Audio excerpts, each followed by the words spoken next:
Hey guys, welcome back to class after a week off because of Semana Santa. I was actually looking forward to talking to you once again, and today we're going to be talking about an interesting case in our American-European relations. We're going to be focused on a very important part of Europe that is Spain, and we're going to be talking about the relations between the United States and Spain. And we're going to divide today's class into two videos. In the first video, I'm going to be talking about the historical relations, how did they develop over time, and in the second half of the class, the second video, we're going to talk about some current issues and what's the position of the United States on domestic Spanish affairs and other aspects of the relation between both countries.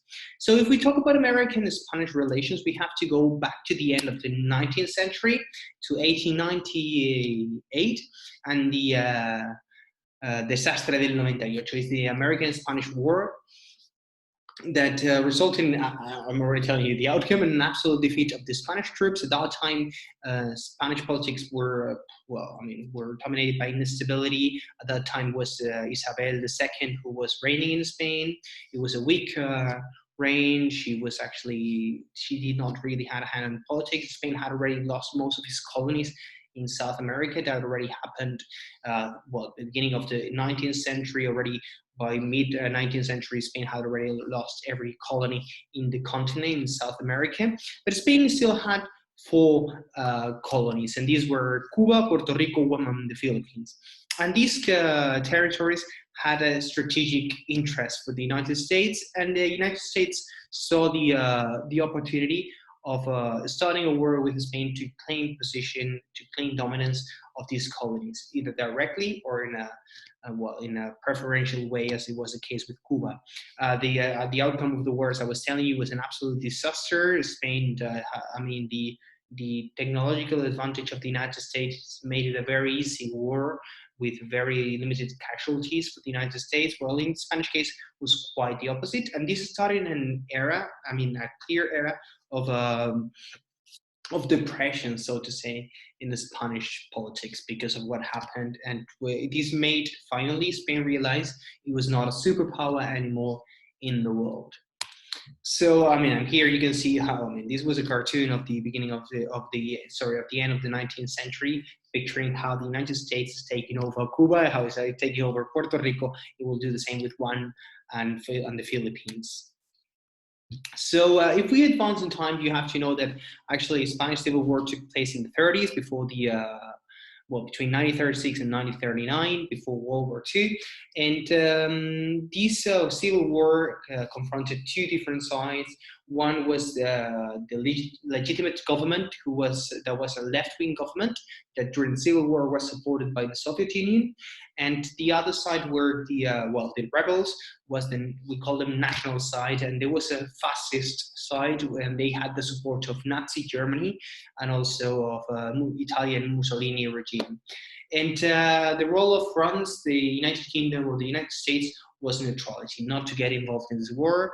At that time, no country wanted to make too much noise in the international arena. Already we were anticipating with what could happen with Nazi Germany and with Adolf Hitler.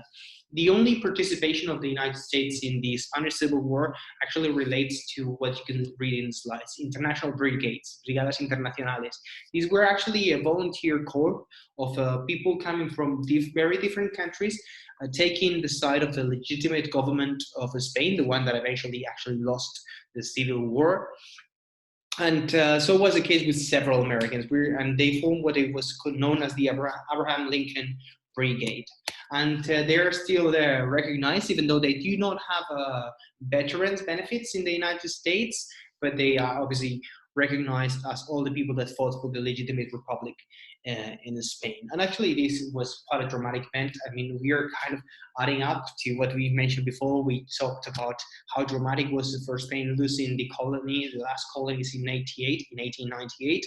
Obviously, even more dramatic was the Civil War that finished in 1939, and that started almost 40 years of dictatorship in Spain. Because after the war was finished, General Franco, who was the leading general of the rebels, was the one instauring a dictatorship in Spain, and it was at this very early stage it was a fascist dictatorship. So you can imagine that after the Civil War and after participating in World War II, the U.S. did not want to have any kind of relation with a fascist regime in Spain. But the regime mutated and changed, and the end of the, well, not the end, but when this change was noticeable, when this was a clear change, we can see it in 1953. This was the first time that the US and Spain retake relations after the Civil War and after World War II, and they signed the Pact of Madrid. The Pact of Madrid consisted in allowing entrance of Spain to the international arena, so to say. It was not more a pariah. They have already left behind fascism, so they will be allowed to participate in international politics, even though not in the same level, because Spain was still a dictatorship. It will be a dictatorship till 1978. But in return, the United States will be allowed to build four actually, military bases in Spain. The one that you can see in the picture is not far away from Sevilla.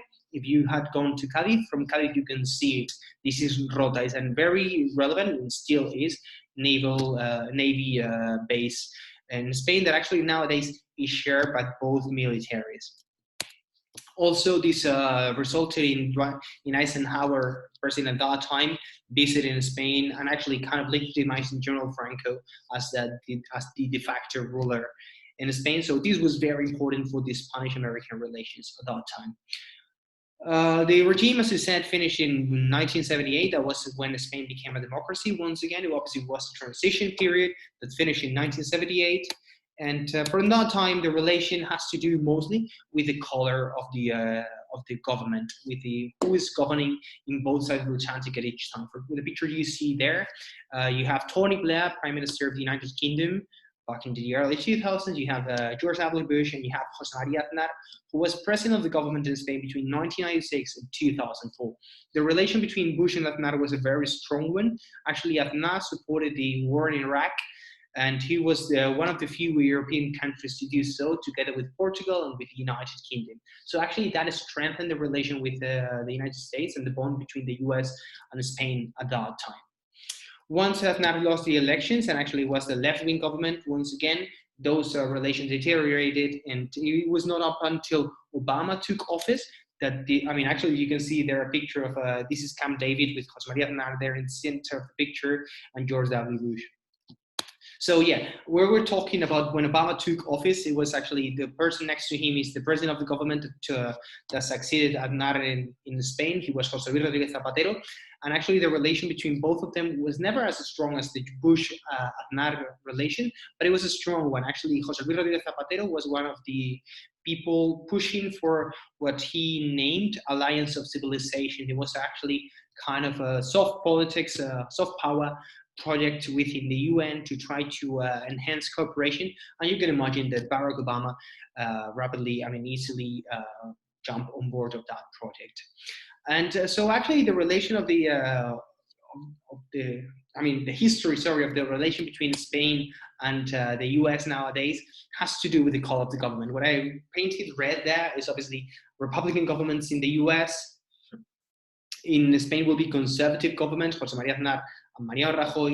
And what I painted blue is socialist government in Spain that is far more to the left, as I was saying, and democratic government. So when those two colors are the same in both countries, normally the relation is better. Obviously, there are exceptions. And for example, Mariano Rajoy's relation with Barack Obama was also strong. Mariano Rajoy's relation with Donald Trump was strong, but no, Pedro Sánchez's relation with Donald Trump is not as strong as it was back at that time. So obviously, if you want to understand the relation, the American European Spanish politics nowadays, the international relation between both countries is a matter of the color of the administration. So we're going to have a break now. After the break, we're going to continue talking, and we're going to talk actually about domestic politics in Spain nowadays and what are the main issues in the American Spanish agenda.